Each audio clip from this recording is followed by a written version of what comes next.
જોવામાં એકદમ સફેદ બનતી અને જ્યારે તળીએ ત્યારે સફેદ અને પાછી પોચી બનતી એવી સરસ મજાની બટાકાની જાળીવાળી કાતરી. થોડી મહેનત પડે છે, પણ જ્યારે ઉપવાસ હોય અથવા તો એમનેમ પણ કાંઈ ભૂખ લાગી હોય, તમે 12 મહિના સ્ટોર કરી હોય તો ખાઈ શકો છો. તો શરૂ કરીએ. નમસ્તે મિત્રો, કેમ છો? માયા દીપક 22 યુટ્યુબ ચેનલમાં આપ સૌનું સ્વાગત છે. તમે મને ફેસબુક અને ઇન્સ્ટાગ્રામ પર પણ ફોલો કરી શકો છો. તો શરૂ કરીએ આજની સરસ મજાની રેસીપી. જાળીવાળી બટાકાની કાતરી બનાવવા માટે મેં અહીંયા 2.5 કિલો બટાકા લીધા છે. માપથી તમે કરશો તો બહુ સરસ થશે.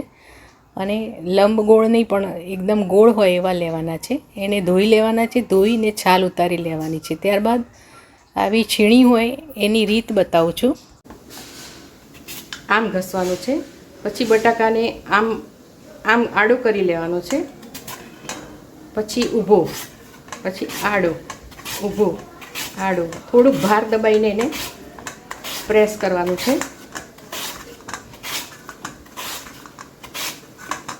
વાર લાગે છે પણ ખૂબ સરસ થાય છે. આ જાળીવાળી કાતરીની ખાસિયત એ કે જ્યારે તમે તળો તો તેલ નથી ભરાતું.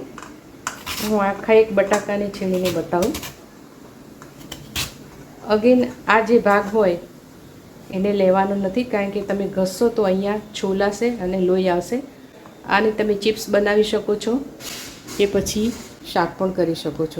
જ્યારે પણ છીણ પાડો ત્યારે એને પાણીમાં ડૂબાડતા જવાનું છે. ને જોઈ શકો છો કે એકદમ સરસ મજાની જાળીવાળી અને સરસ થઈ છે.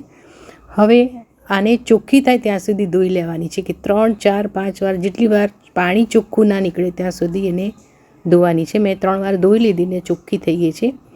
ઘણા લોકો આ પાણીમાં નીચે જે સ્ટાર્ચ હોય એનો કપડાનો સ્ટાર્ચ કરવામાં પણ ઉપયોગ કરે છે. તો પાણી ચોખ્ખું થઈ ગયું છે. કોઈ પણ કાતરી જ્યારે પણ પાડો ત્યારે એને પાણીમાં ડૂબાડૂબ રાખવાની, નહીં તો કાળી પડવા માંડશે અથવા લાલ લાલ થવા માંડશે. ફટકડી લીધી છે, 1/2 ટેબલ સ્પૂન ઉમેરીએ છીએ. 2.5 કિલો બટાકા છે એની છીણ છે, એટલે પાણીમાં મિક્સ કરી એને 1 કલાક માટે છોડી દઈએ છીએ. 1 કલાક પછી મેં ઘણું બધું પાણી ઉકાળવા મૂક્યું છે. એમાં જરૂર મુજબ હું સીધો મીઠું ઉમેરું છું. મીઠું ન ઉમેરવું હોય તો પણ સ્કીપ કરી શકો છો. મારે આ મોટું વાસણ છે એટલે એક જ ગાણમાં થઈ જવાની છે, પણ તમે 2-3 ગાણ કરતા હો તો 3 ગાણ થાય ત્યારે પાણી બદલી નાખવાનું, નહીં તો બટાકા ચીકાશ પકડશે અને કાતરી ચોંટી જશે. આટલું ધ્યાન રાખવાનું. ને દર વખતે મીઠું તમારે ટેસ્ટ મુજબ ઉમેરવાનું. હવે પાણી ઉકળી ગયું છે, કાતરી ઉમેરી દઈએ છીએ. આ કાતરી ઝડપથી ચડી જતી હોય છે, એટલે બહુ ઓવરકુક કરશો તો ભાગવા માંડશે અને જાળી બધી તૂટી જશે. આટલું ધ્યાન રાખવાનું. 3-4 મિનિટમાં જ પાણી ઉકળે એટલે એને કાઢી લેવાની છે. કાણાવાળા વાસણમાં નિતારી દેવાની છે. તમે જોઈ શકો છો કે એનો કલર પણ ચેન્જ થઈ ગયો છે. ફક્ત 3 થી 4 મિનિટ. અને બીજી વાર તમે જ્યારે કરશો ત્યારે તો પાણી ઉકળેલું હશે તો બહુ ઝડપથી થઈ જાય છે, એટલે ધ્યાન રાખવાનું. અને બીજું કોઈ કામ કરવાનું નહીં, પાસે ને પાસે જ રહેવાનું, નહીં તો તરત જ ભાગવા માંડશે. આવી રીતે નિતારી લઈએ છીએ અને કાણાવાળા વાસણમાં એને લઈ લઈએ છીએ. નીતરી જાય એટલે સ્વચ્છ કપડા ઉપર ઘરમાં પંખો ચાલુ કરીને અથવા તો ડાયરેક્ટ સનલાઇટમાં સૂકવી શકો છો. મેં ઘરમાં જ સૂકવી છે. ઘરમાં સૂકવીએ છીએ તો વધારે સરખી વ્હાઈટ થાય છે. તો આવી રીતે લગભગ 2 દિવસમાં તો એ સુકાઈ જાય છે. જ્યારે પણ એને સૂકવો ત્યારે છૂટી છૂટી સૂકવવાની છે, જેટલી એકબીજા ઉપર ચોંટે નહીં ને સરસ રહે. એકદમ સરસ વ્હાઈટ થાય છે. બરોબર ધોઈને તડકે તપાવેલા સ્વચ્છ એરટાઇટ કન્ટેનરમાં તમે 12 મહિનાથી પણ વધારે એને સ્ટોર કરી શકો છો. યાદ રાખવાનું, એકદમ તેલ ગરમ થાય પછી તાપને મીડિયમ કરી લેવાનું છે અને પછી જ તળવાની છે. ધીરા તાપમાં તળશો તો ચવડ થઈ જશે.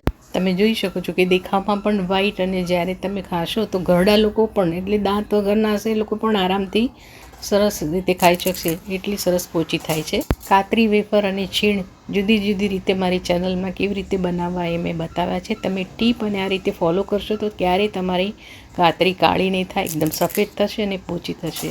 વિડીયો ગમ્યો હોય તો જરૂરથી ચેનલને લાઇક, શેર, સબસ્ક્રાઈબ, ફોલો કરજો. શેર કરશો તો ખૂબ ગમશે. ફરીથી મળીશું રેસીપીના એક સરસ મજાના પ્રયોગ સાથે. Thank you for watching. Enjoy.